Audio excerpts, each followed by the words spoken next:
Charlie Dickens, Chapter 2 Acceptance. Being called Dickens was bad enough, he thought, but adding Charlie was just taking the biscuit. Why couldn't his mum have called him Tom or Simon, he thought, then things wouldn't have been so bad. He pulled on his boring plain socks and he went downstairs for breakfast. Morning, Charlie, his mum said, and she ruffled his hair. Are you looking forward to your day? Yes, said Charlie with fake enthusiasm, as he shoveled his cornflakes into his mouth. He was feeling extremely hungry, but the thought of sitting through the tedious lessons made him want to go back to bed. He only had 8 hours to get through, and then he would have 6 weeks of freedom to enjoy. His mum had big ambitions for him. That is why she had named him Charlie. Their small terrace house was full of books and heaving bookcases.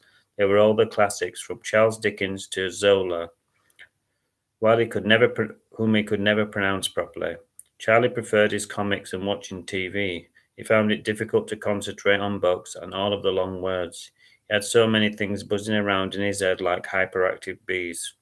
Jane worked in the local library and she was surrounded by books all day long, and she couldn't be happier.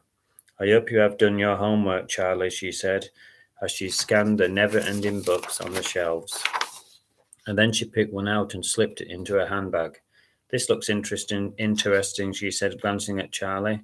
Thomas Hardy, he's a great writer, she said passionately, and looked at Charlie for a response. He groaned inwardly. Cool, Mum, he mumbled. See you later. And he thought of his beloved Spider-Man comics and then his missing Spider-Man sock. He had no time for trivial things like Dickens and Hardy.